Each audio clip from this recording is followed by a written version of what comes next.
Thank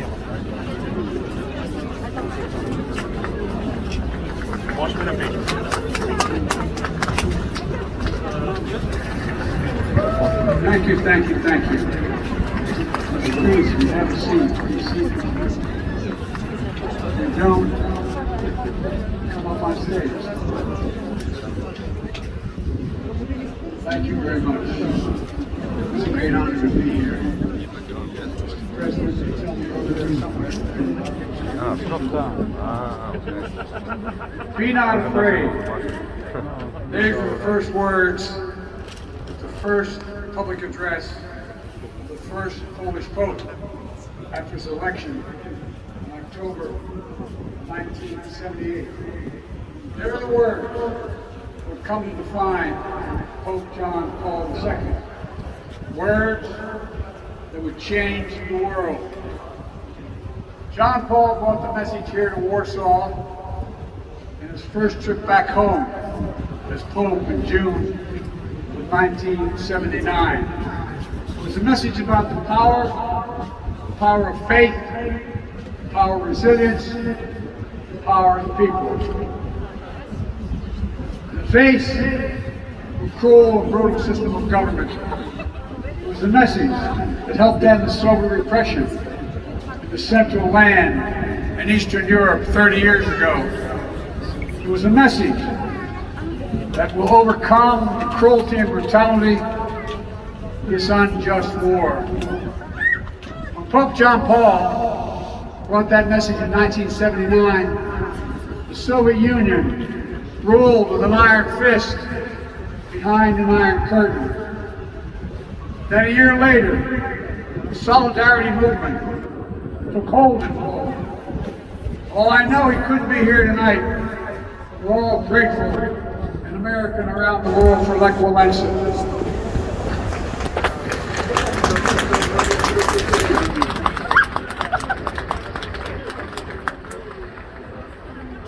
Reminds me of that phrase, philosopher Kierkegaard.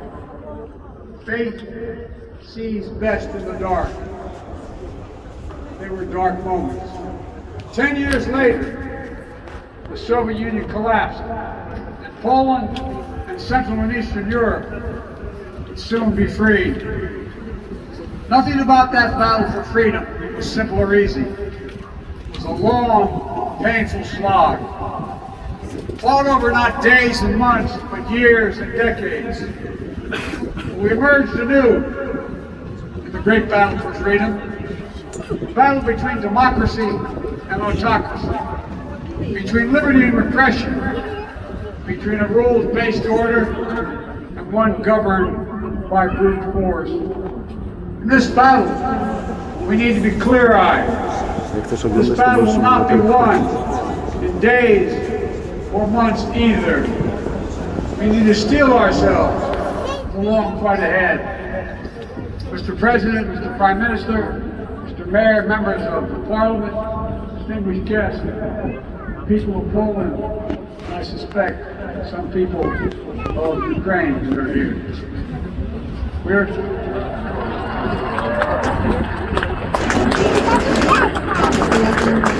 are gathered here at the Royal Castle in the city that holds a sacred place in the history of not only of Europe, but humankind's unending search for freedom.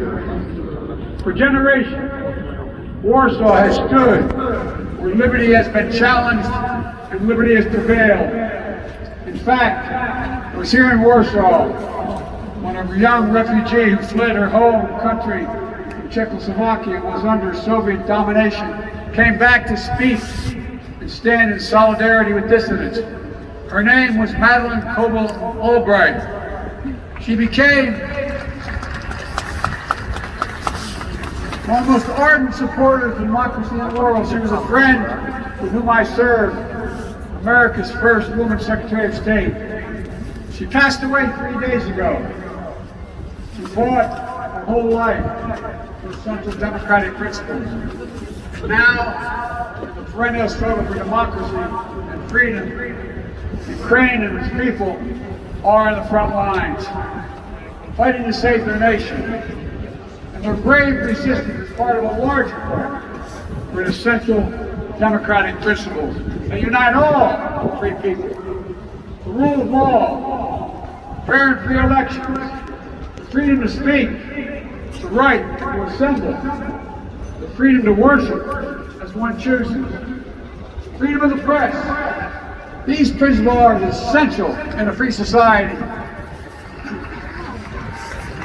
But they have always been overseas, they've always been in battle.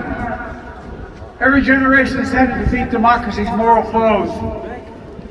That's the way of the world, where the world is imperfect, as we know, where the appetites and ambitions of a few forever seek to dominate the life and liberty of many.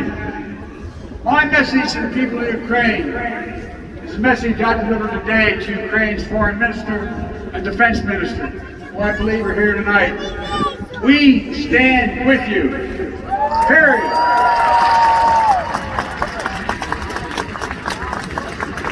Today's fighting Kyiv, the Metropole, Kharkiv are the latest battle in a long struggle. Hungary, 1956. Poland, 1956, and then again, 1981. Czechoslovakia, 1968. Soviet tanks crushed democratic uprisings. But the resistance continued until finally, in 1989, the Berlin Wall and all the walls of Soviet domination, they fell. They fell. And the people prevailed. The battle for democracy could not conclude. It did not conclude with the end of the Cold War. Over the last 30 years, the forces of autocracy have revived all across the globe. Its hallmarks are familiar ones: contempt for the rule of law, contempt for democratic freedom, contempt for the truth itself. Today, Russia has strangled democracy, has sought to do so elsewhere, not only in its homeland. Under false claims of ethnic solidarity, it has invalidated neighboring nations. Putin has the gall to say he did not supply in Ukraine. It's a lie. It's just cynical. He knows that. And it's also obscene. President Zelensky was democratically elected. He's Jewish. His father's family was wiped out in the Nazi Holocaust. And Putin has the audacity, like all our autocrats before him, to believe that might will make right. My own country, former President Abraham Lincoln, voiced the opposing spirit to save our union in the midst of a civil war. He said, let us have faith that right makes might. Right makes might. Today, let us have that faith again. Let us resolve to put the strengths of democracies into action to thwart the designs of autocracy. Let us remember that the test of this moment is the test of all time. The criminal wants to portray NATO enlargement as an imperial project aimed at destabilizing Russia. Nothing is further from the truth. NATO is a defensive alliance. It has never sought the demise of Russia. In the lead up to the current crisis, the United States and NATO have spent months to engage Russia to avert the war. I met with him in person, talked to him many times on the phone. Time and again, we offered real diplomacy and concrete proposals to strengthen European security, enhance transparency, build confidence on all sides. Putin and Russia met each of the proposals with disinterested in any negotiation, with lies and ultimatums. Russia was bent on violence from the start. I know not all of you believed me and us when we kept saying, they are going to cross the border, they are going to attack. Repeatedly, he asserted we had no interest in war, guaranteed he would not move.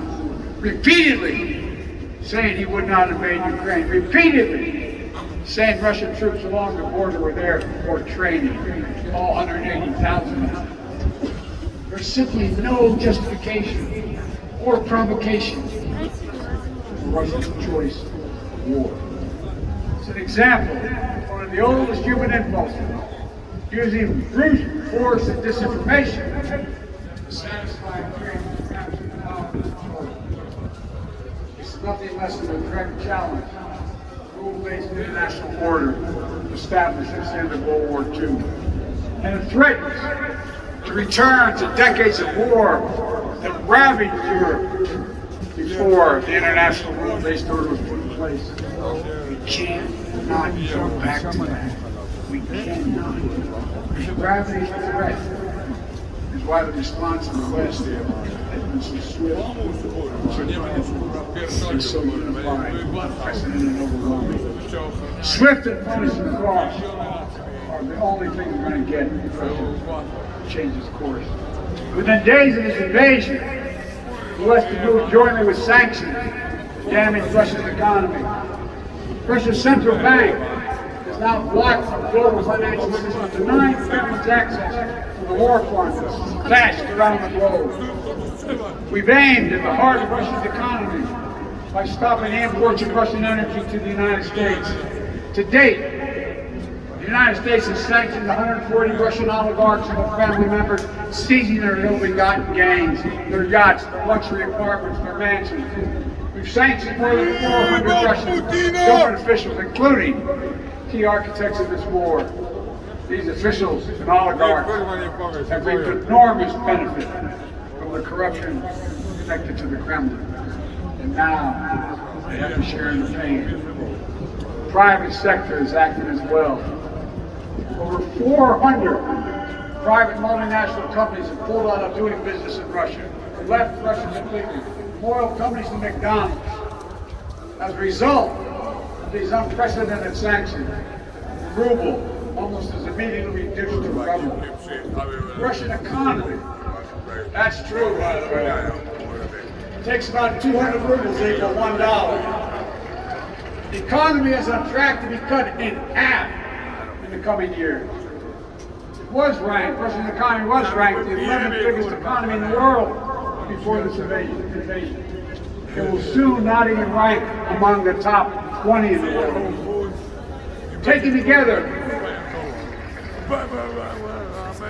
these economic sanctions, a new kind of economic statecraft with the power to inflict damage that rivals military might. These international sanctions are sapping Russia's strength, its ability to replenish its military, and its ability to project power.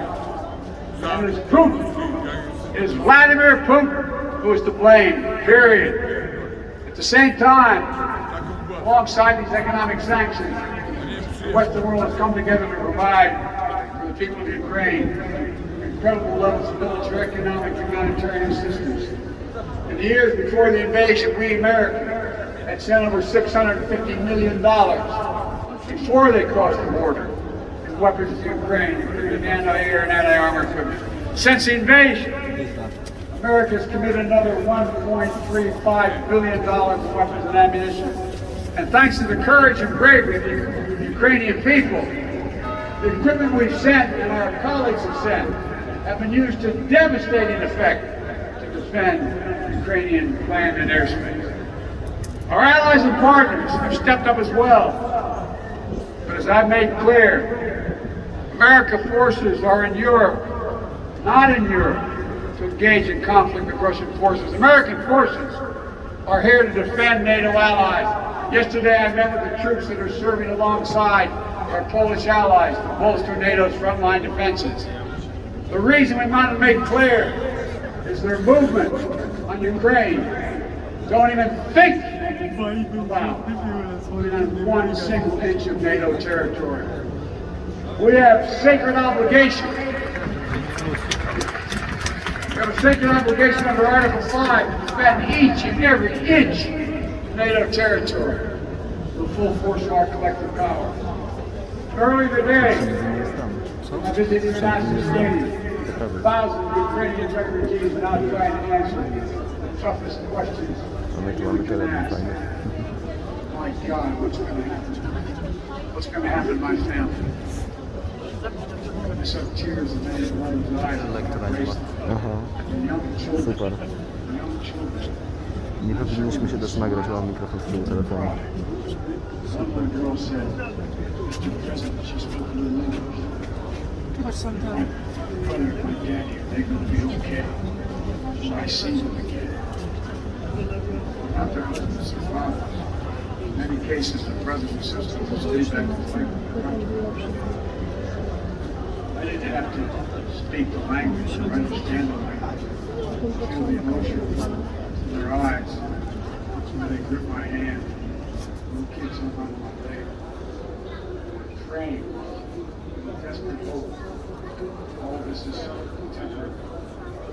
Apprehension that they may be perhaps forever away from their home. Almost a debilitating sadness. This is happening all over right now. But it was also struck with generosity, the worship, all the depths of their compassion, the willingness to reach out, opening their hearts. Satan's bearing the prayers over their hearts and their homes, simply to help. I also want to thank my friend, the great American chef, Leandros, and his team, who helped feeling those, feeding those who are yearning to be free.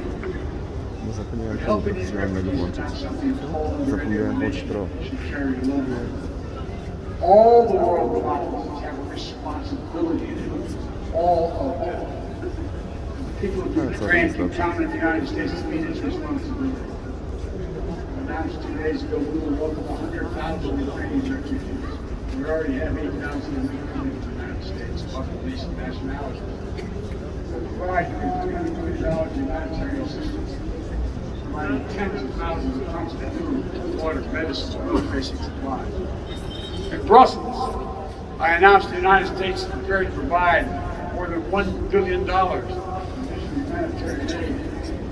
The World Food Program told us that despite significant obstacles, at least some relief is getting to major cities in Ukraine, but not metropolitan. Not very because Russian forces are responsible. God sees their efforts to get humanitarian relief wherever is needed in Ukraine. Notwithstanding the brutality of Vladimir Putin, let there be no doubt that this war has already been a strategic failure for Russia already.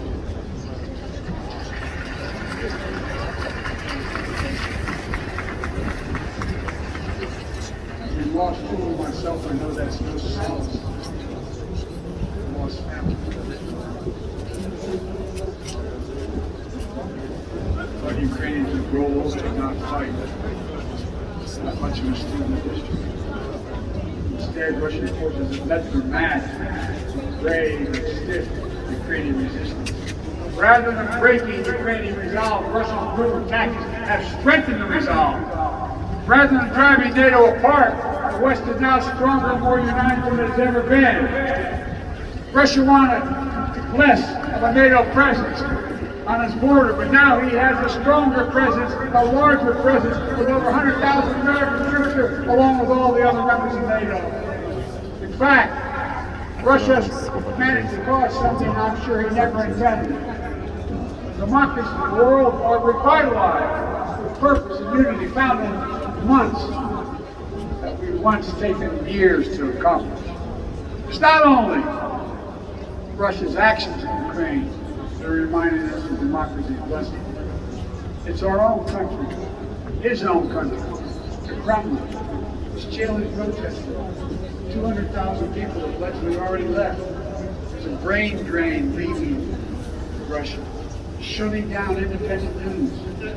State media is all propaganda, blocking the image of civilian targets, mass graves, starvation tactics. Russian forces in Ukraine. Is any wonder, as I said, that 200,000 Russians have already left their country in 1 month? Remarkable brave thing. such a short period of time. Which brings me to my message for Russia. I've worked with Russian leaders for decades. Wychodzi z tej ściany.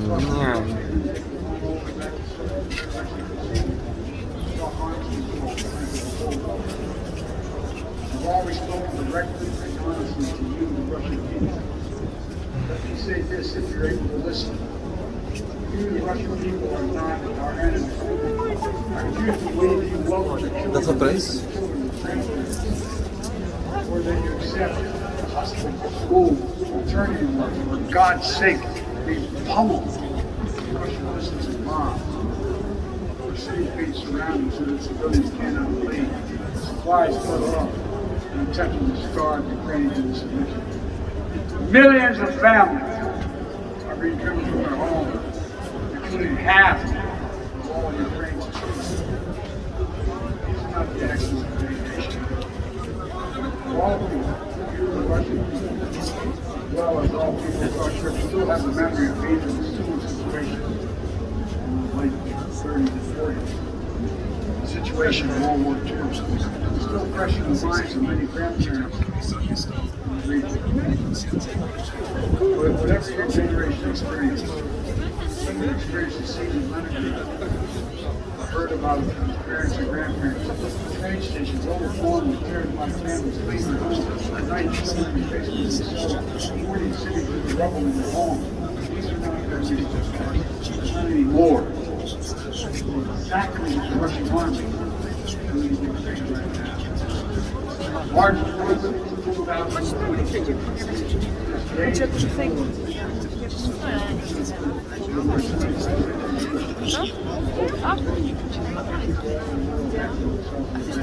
Now, Vladimir Putin's aggression cut you, the Russian people, off from the rest of the world.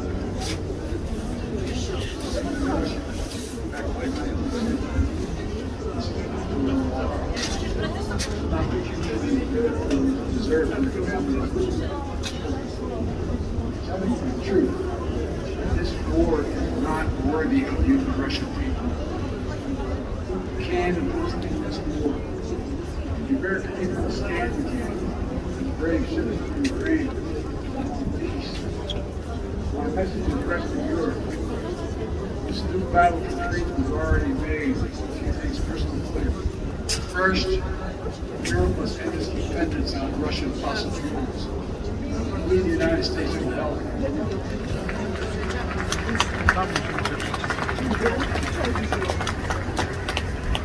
That's why just yesterday in Brussels, I announced a plan to President of the European Commission to get Europe through the immediate energy crisis.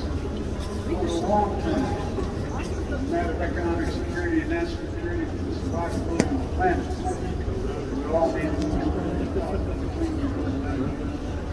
work together to help us get that done.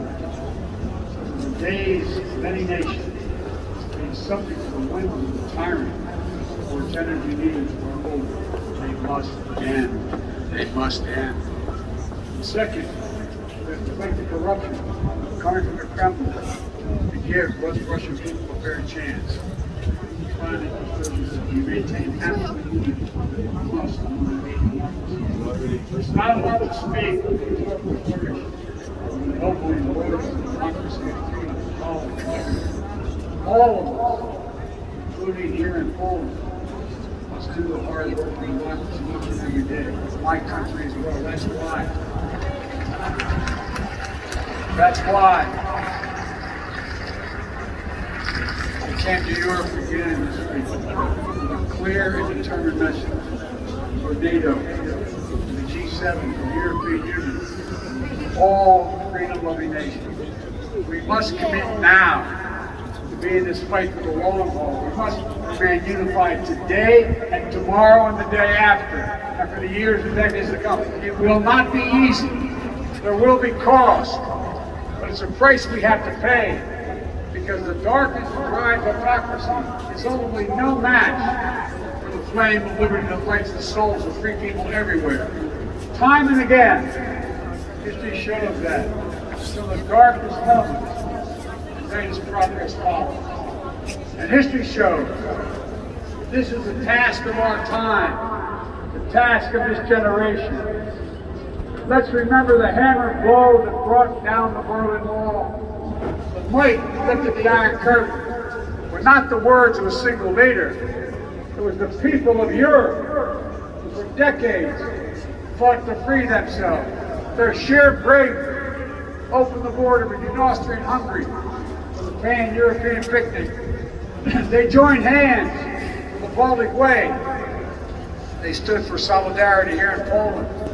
And together, it was an unmistakable, undeniable force of the people that the Soviet Union could not withstand. And we're seeing it once again today.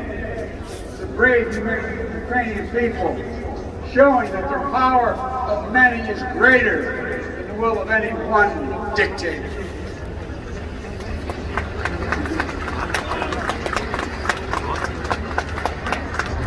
So in this hour, let the words of Pope John Paul burn and bring me today. Never, ever give up hope. Never doubt. Never tire. Never become discouraged. Be not afraid.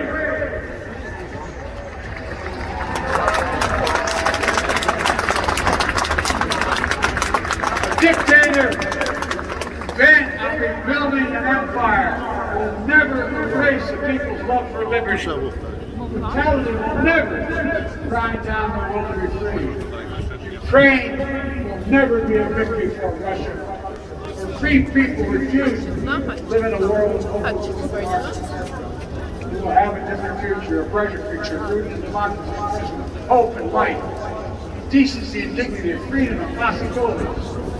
For God's sake, this man cannot be changed. God bless you all, and may God defend our freedom. May God protect our truth. Thank you for your patience.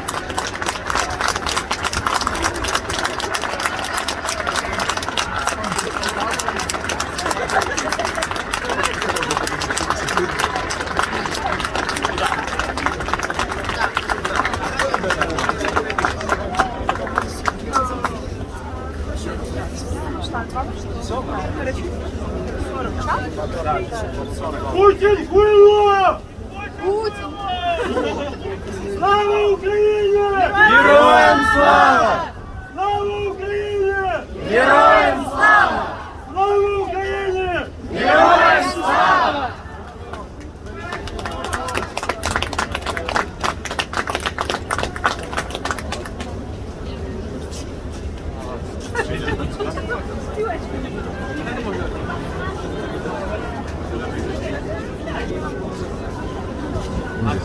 Jesteś Ukraińcy.